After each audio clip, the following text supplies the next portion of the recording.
Oh, hello, welcome to Irish Football Fan TV. This is the after-match reaction from Armenia 1, Republic of Ireland 0. No, you are not dreaming.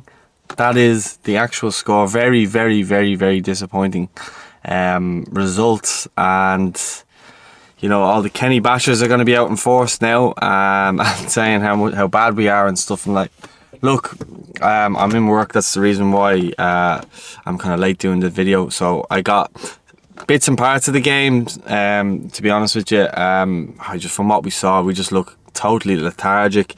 If you're playing that kind of formation, you need your wing backs to be up and down and up and down. And Stevens and Coleman from a few years ago, yeah, they'd be able to do that, but not now. And that's why maybe bring in Ryan Manning on that left wing back position if you're going to play that.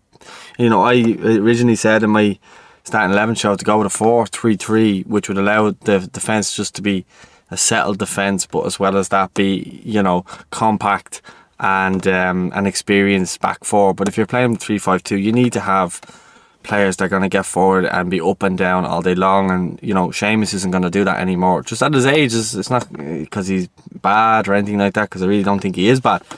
I just look at that position. It's a very demanding position, and would Festia Ebezelli be a better option there? Dan McNamara, Millwall, would these players have made a better contribution in terms of, you know, they're younger and they could just get up and down? And that aspect would be my question in there.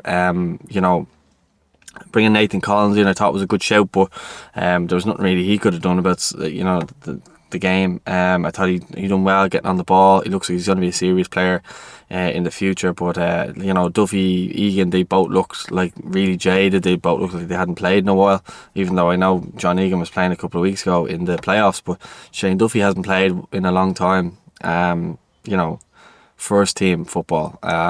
So again, that he's going to be rusty coming in, and the Heat just looked like it really played a factor. And look, I'm not putting in any excuses there. I thought a lot of players just really weren't at it today. Ogbene had his worst performance in an Irish shirt, I thought, even though at times he was probably our best attacking outlet. Two huge chances in the first half that he should have scored at least one of them, especially that header.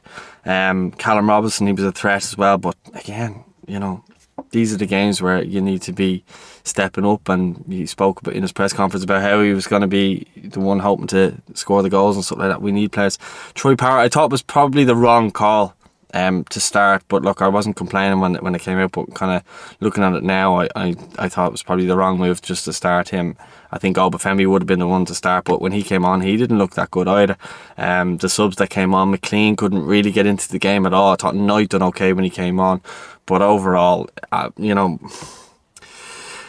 I understand, look, Stephen Kenny, he hasn't got a huge amount of weapons at his disposal here, and a lot of players are playing League One, a Championship, and it's not the Ireland of old, but they're always going to be compared to the Ireland of old with the Premier League players that played with us and stuff like that, when we had teams full of Premier League players who did still struggle against these teams. But Armenia, look, fair play to them. It was a great goal by Spertsyan. Nothing Kelleher could have done about it. I'm not sure why Kelleher started ahead of Bazunu, but again, he didn't do anything wrong, so I'm not going to dispute that one either.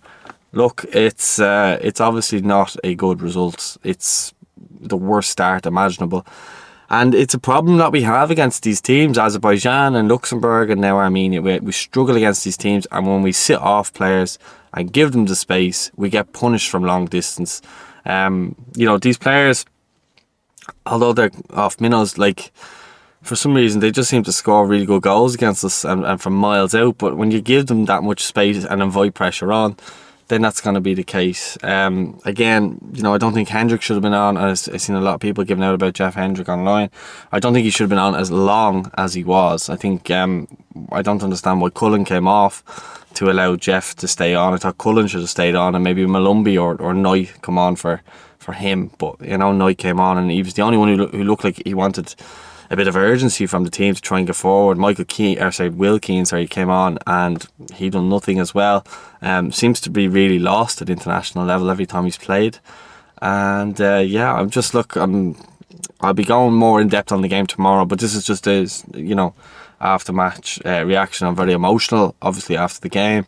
I was able to catch a large part of the second half, but just through working commitments, I missed a good chunk of the game in the first half. So If there's anything I'm missing, let me know in the comments. But yeah, very, very disappointing, and it's hard to be anything but annoyed, and it's up to the players now. Look, the good thing is that there's games in quick succession, so if it's a good result now on Wednesday, then we can get over this result. But again, it's a bit of a stain on Stephen Kenny's record, and I do think that a lot of people have been hyping up Kenny and this team a bit prematurely. Like I'm patient about how this team is kind of going about things and stuff like that, and I'm hoping that in the longer run this will come off. But the way people had been talking about us kind of coming into this, like I heard Didi Hamann saying we're going to win 2-3-0, and other people as well, I really didn't feel like that was going to be the case. I thought if we could nick one, we might get a second, and they might score late, and it'd be a 2-1 finish type tight game.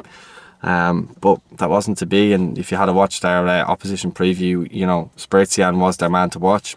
He's the one that scored the goal, so they called it. They got revenge for 2011 for the handball that they were speaking about on their goalkeeper. So look, that's karma, and look, sometimes just things don't go your way. I still don't think we were good enough, but maybe now that's the game now where the players have to show a reaction, and you know, you spoke about wanting to win the group. I mean, talk about putting pressure on yourself straight away. So look, that's just my opinion. Let us know your thoughts. Check out Gary's aftermatch reactions, check out his 3 talking points, and I'll have player ratings later on. I might do them live later on when I get home, which will be late tonight. So if that's the case, you can come along and join me. But let us know your thoughts in the comments. Don't forget to like the video. If you're new, don't forget to subscribe to the channel, and I'll speak to you all soon. Thanks for watching.